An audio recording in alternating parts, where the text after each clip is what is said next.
پلار IRCC ته ایمیل کړی، اسنادونه یې تکمیل دي، تر اوسه پورې ځواب نه دی راغلی. د سازمان ملل آدرس په سعودي کې یا په قطر کې یا په نورو هیوادونو کې څه رقم پیدا کړو. بیا هم چنان کولی شي د پوهنتونونو لینکونه راولېږي. نو دغه ځینې پوښتنې دي ستاسو چې زه باید دغه ته ځواب ورکړم یو. نو ویډیو تر پایه پورې وګورئ، خپلو هغه پوښتنو ته یعنې خپلو د پوښتنو ځواب په دې ویډیو کې پیدا کړئ.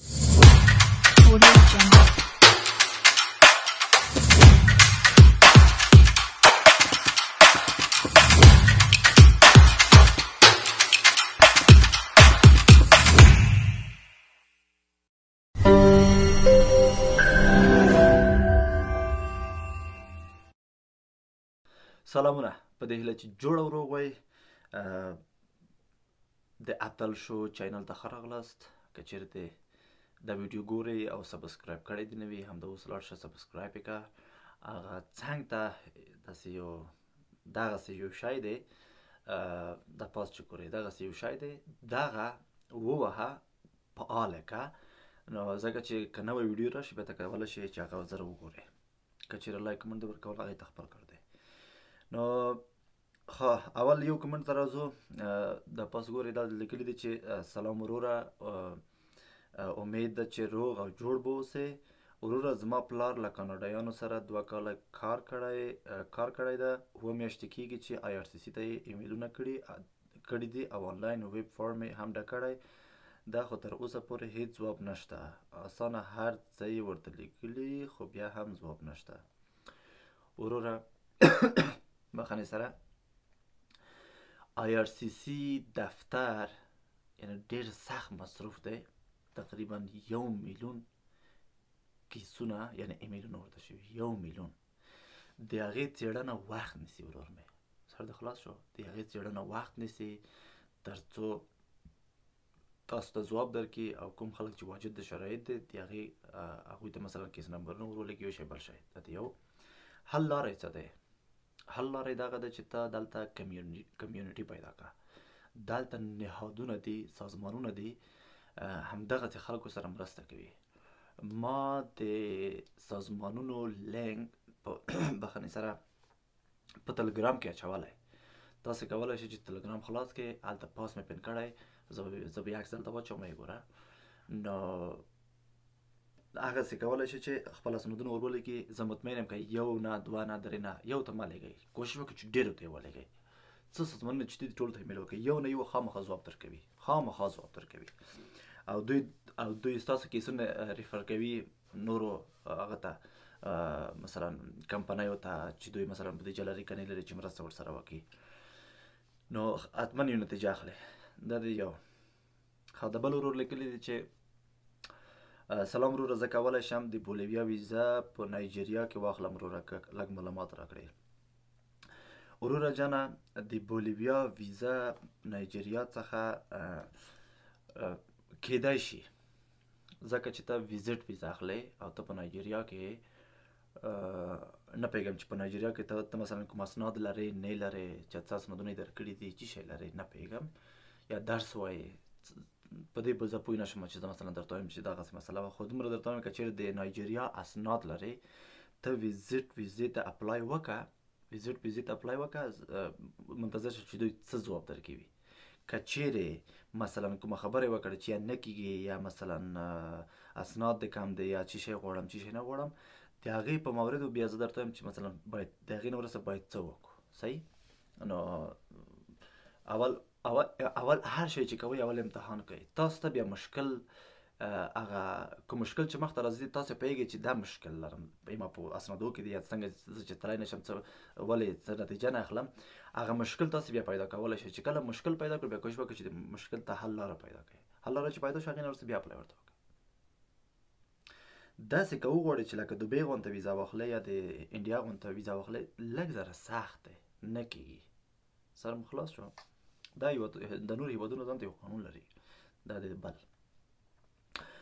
د بل ورور لیکلي دي سلام علیکم اتل صاحب. علیکم السلام صاحب نه ما راته وایي، همدغه اجمل راته وایه، اتل راته وایه، ډېره مننه بیا هم جار شم. I want to apply, please share the link of university.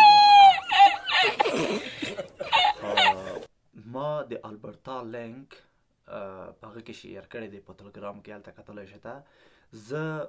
زه کوشش کوم چې د نورو پوهنتونونو لینکونه هم چنان پیدا کړم تاسو سره شیر کړم، ځکه چې همدغه پوښتنې ډېر کوي. زه همدې چینل ته منتظر یم چې دا چینل لږ ذره مخته لاړو، چې ځکه چې د نور خلک بیا همدا پوښتنه بار بار کېږي. نو زه غواړم چې اسانه طریقه ورته پیدا کړم چې زر وګوري ورشي خپل مشکل حل کړي، چې بار بار پوښتنه ونه کړي چې سړی نورو خلکو ته ځواب ورکړي. سر مې خلاص شو د دې یو.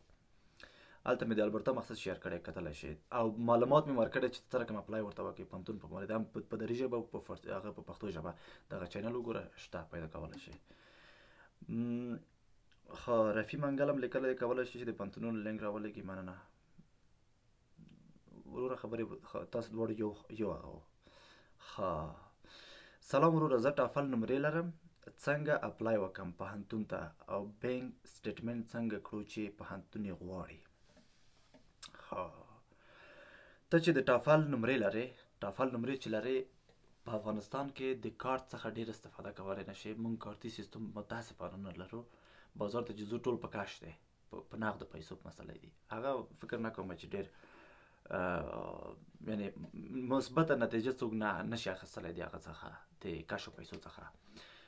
نو کارت په دې خاطر هم ښه ده چې ته بیا سټیټمنټ بانکي هم ډېر په اسانه جوړېږي. خو ته چې کله اکاونټ جوړ کړو په هغه کې، په مثلا نزدي بانک یا کابل بانک کې، کوم بانک چې فعالیت لري په افغانستان کې، اکاونټ جوړ کړه، یو څو روپۍ پکې واچوه، سټیټمنټ بانکي جوړ کړه ځان ته دغسې.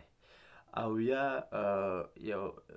یو څوک پیدا کړه، کوم ملګري پیدا کړه چې یا شرکت پیدا کړه په افغانستان کې چې هغه خپل شرکت له طریقه تا سټیټمنټ بانکي درکړي، یعنې تا سپورټ کړي په افغانستان کې. هغې نه مرسته هغه کولی شي چې مثلا پوهنتون ته ولېږي، دوی وګوري، څېړنه وکړي او پیسې وګوري، بیا هغې نه مرسته تا ته مثلا هغه درکوي، اسناد درکوي، یعنې د پوهنتون هغه درکوي دعوتنامه چې ته لاړ شې هلته درس ووایې، درس لپاره.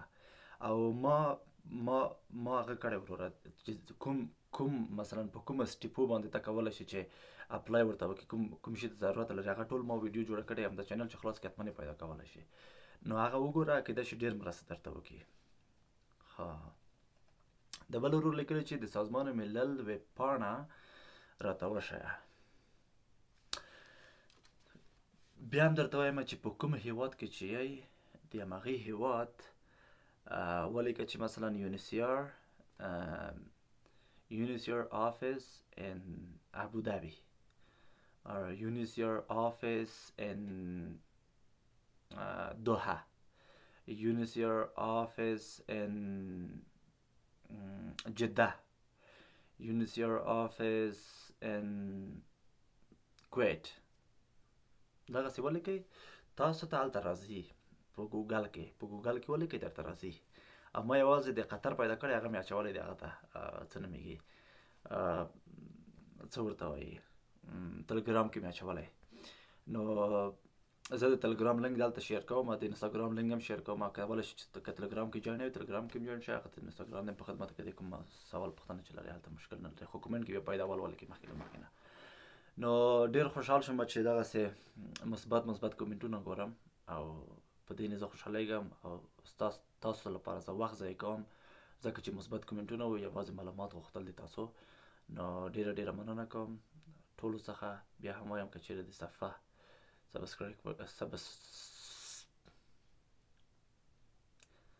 سبسکرایب که چېرې د سبسکرایب کړی نه وي، نو مهرباني سره سبسکرایب کړه، هغه زنګوله ورسره ووایه چې نوی ویډیو واچوم هغه ته اتومات درج شي. نو ښه وخت، د کامیابۍ په هیله ژوندي اوسئ، افغانستان د سرلوړی اوسي، ټول قومونه د سره متحد شي. نو تعصب مه کوئ، ټولو ته ورونه وایئ، ټولو ته، که ازبک دی، که تاجک دی، که پشهی دی، که هزاره دی، که هر څه دی. قومیت پسې مه ګرځئ، په دیني مذهب پسې مه ګرځئ، یوازې انسانیت وپېژنئ. ښه ژوند.